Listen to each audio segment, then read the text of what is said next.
Welcome back to the deep dive.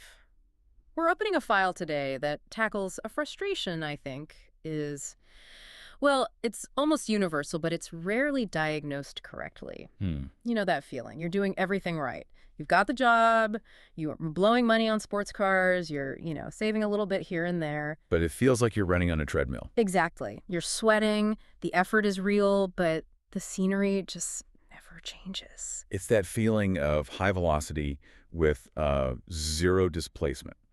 And usually when people feel that, they blame the vehicle. They think, oh, I picked the wrong stock, or I missed the crypto boat. I just need a higher salary. Right. But the source material we're digging into today, stage 1 of the golden path to financial independence, it argues that the vehicle doesn't matter if the road itself is broken. The idea is that most financial failures aren't investment errors, they're system design errors. It's an engineering problem. Yeah. The analogy they use is trying to build a skyscraper on a sand dune. It doesn't matter how great your steel is. The foundation, the psychological soil, just can't hold the weight. The structure guarantees its own collapse. It does. So today, we are looking at the blueprints for that foundation. We're breaking down the first 2 steps of this 13-step strategy from Tamir Kaham. And we should probably talk about who he is for a second. Yeah, because his background is what gives us a lot of credibility. He's not one of those guys who sold a tech startup at age 25 for millions. Which is just not relatable for, like, 99% of us. Yeah. Tamir Kaham is a systems engineer by trade. So when he looks at finance, he isn't seeing hustle. He's seeing inputs, outputs, feedback loops. And he's also the official Hebrew translator of The Richest Man in Babylon. Which is a fascinating mix, isn't it? You get this ancient, timeless wisdom merged with modern systems thinking. But the real validator for me, and you mentioned this before we started, is that he did all this while he was a salaried employee until he was 60. Right. He didn't escape the system by being some kind of unicorn. He engineered his way out from the inside. That's a crucial distinction. This is designed for the person sitting in a cubicle right now, not a born tycoon. So our mission for this deep dive is to dissect step 1, the identity shift, and step 2, defining the vision. But before that, we have to talk about a definition. Oh, I was just about to bring that up. In the Constitution document, it draws this hard line between financial independence and wealth. I mean, to most people, those are synonyms. They seem like it, but it's not just a semantic difference, it's a functional one. In this strategy, wealth is defined as surplus. It's abundance. It's the millions in the bank, the luxury stuff. Exactly, the overflow. Financial independence, or FI, is a mechanical state, a very specific math problem, where your monthly passive income is greater than or equal to your monthly living expenses, period. Okay, but isn't that just splitting hairs? I mean, if my bills are covered, I'm not working. The difference is how achievable it feels. Aiming for wealth is a vague, moving target. How much is wealthy? 5 million, 10. Yeah. You live in this constant state of anxiety because there's no finish line. You never feel like you have enough. Never. But aiming for FI is an engineering problem. It's solvable. If your life costs, say, $4,000 a month, and you build a machine that generates $4,001 a month, you've solved it. You're free. So the strategy just prioritizes the solvable problem first. Precisely. Wealth is a nice byproduct that can come later. But the goal here is to secure your time first, not just chase a giant net worth number. Which brings us right to the foundation of the whole thing. Step 1, the identity shift. Moving from an employee identity to an asset owner identity. Now, this sounds a bit like self-help jargon. It can sound that way. Yeah, just believe you're a boss. Is there real substance here? There is, and it's all about the underlying equation you use to survive. The employee identity, and this isn't just for entry-level workers, it's for CEOs and doctors too. It operates on one equation. Time equals money. You sell your hours. You sell hours of your life and someone pays you for them. The moment you stop selling those hours, the money stops. That's a fragile system. So a surgeon making $500,000 a year is still trapped in that identity, 100%. They're often even more trapped because their lifestyle costs so much. If their hands stop working, their income goes to zero. It has a single point of failure. Okay, so contrast that with the asset owner. The asset owner runs on a different equation.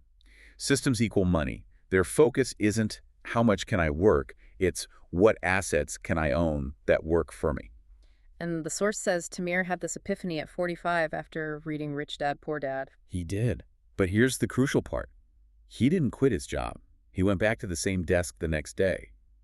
But his internal search query had totally changed. What do you mean by search query? Think of your brain as a search engine. The employee's brain is always asking, how do I get a raise? How do I get a bonus? It's all about increasing the value of their time. Okay. The asset owner's brain, even while at that same desk, asks, what system can I build? How can I use this paycheck to buy something that works when I'm not working? This leads to a reframe in the text that I thought was so helpful, especially for anyone who, hates their job. The idea of the employer as client. This is critical. Because when people get this asset owner bug, their first instinct is often to just quit. I'm an investor now. And then they're broke in 3 months. Right. Financial suicide. Exactly. The strategy says no, keep the job. But in your head, you psychologically fire your boss. Fire the boss, but keep the paycheck. You reclassify them. Your employer is no longer your master. They're your first major client, or maybe your seed investor. You're a business of one, and you're servicing this client to get capital to fund your real business, your asset portfolio. I really like that. It takes the emotional weight out of it. You're not a servant. You're a vendor fulfilling a contract to get the money you need. It changes the energy completely. A bonus isn't a reward. It's an invoice being paid. Capital you can deploy. Okay, let's talk about deployment. The text uses a really specific example, the $5,000 bonus, to show how these two identities react. This is the perfect litmus test. Yeah. So you get a $5,000 windfall. The employee identity sees that as consumption power. They think, I worked hard for this, I deserve a treat. So they buy a new TV or book a vacation. And the result? The money's gone, the capital is destroyed, you're back to zero, waiting for the next hit. So what does the asset owner do? The asset owner sees that $5,000 as soldiers, Soldiers. little green employees. They think, if I send these 5,000 soldiers out into the world, they'll capture territory and bring back prisoners of war. Prisoners of war being interest and dividends. Exactly. Yeah. They see money as a workforce. If you invest that $5,000, even for a small return, those soldiers are now working for you 24/7. They never sleep, they never complain, and they send their earnings back to you. And the asset owner refuses to kill their soldiers. They only spend the children of the soldiers, the interest. That one visualization is the whole shift. Money as a workforce, not a reward. Okay, so we've installed the new operating system. Now we need a destination. This moves us to step 2, defining the vision and the FI index. Right, the text uses a GPS analogy. If you don't input a destination, you're just burning gas in circles. But why is this step so specific? Why not just say, I want to be free? Because I want to be free isn't a real coordinate on a map. If you put freedom into your GPS, it's not going to give you directions. It's too vague. Step 2 forces you to define a really high-resolution image of your life. And this is the big trap. It can't be a permanent vacation. The whole May Tice on the beach fantasy. That's the dream vacation fallacy. Humans aren't designed for endless leisure. You'd go crazy. So the strategy asks you to visualize your typical Tuesday. Not your best day ever, just an ideal average Tuesday. An average Tuesday. Where do you wake up? Who do you talk to? What work do you do because you choose to, not because you have to? It grounds the fantasy in reality, and once you have that Tuesday, you can put a price on it. That's the engineering part. You calculate the cost of that specific life. And maybe it's not $10 million. Maybe it's $6,000 a month. That number becomes the denominator in the most important metric in this whole strategy, the FC index. Let's drill into this. The formula is passive income divided by living expenses. So if I cover 100% of my expenses, my index is 1.0. Correct. Why focus on this ratio instead of just net worth? We're all trained to think, I need $1 million. Because $1 million is a monster.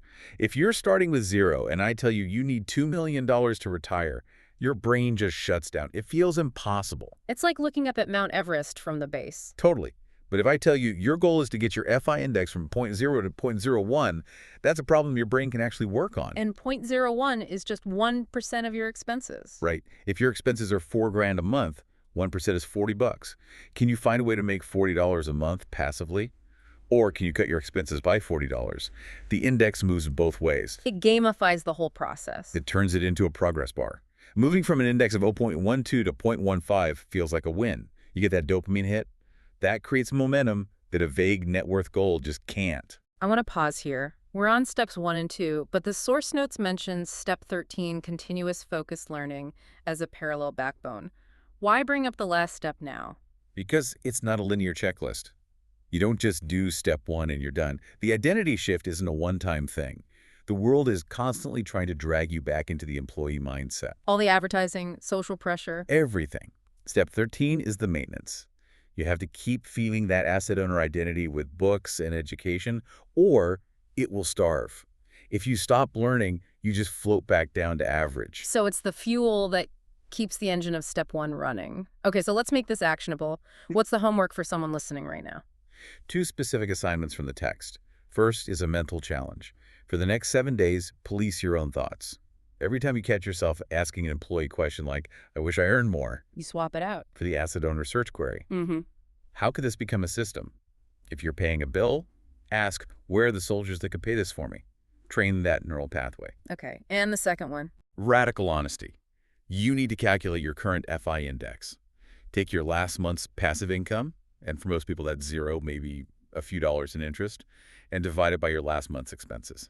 That's going to be a humbling number for a lot of people. It might be zero point 0, it might be 0.005.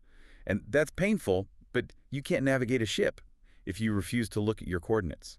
You have to know where you are to map a path forward. And a big warning here. This is stage one. We are just pouring the concrete. Yes, do not act prematurely. Do not quit your job. That's your seed investor. Don't start throwing money at things you don't understand. We haven't even covered stage 2 yet, which is all about building resilience. Patience is the hardest part. But it's the only way the building stays up. Okay, so let's recap the launch sequence. We've identified the glitch, the employee operating system. We've started the update, see ourselves as asset owners, and we've set the coordinates.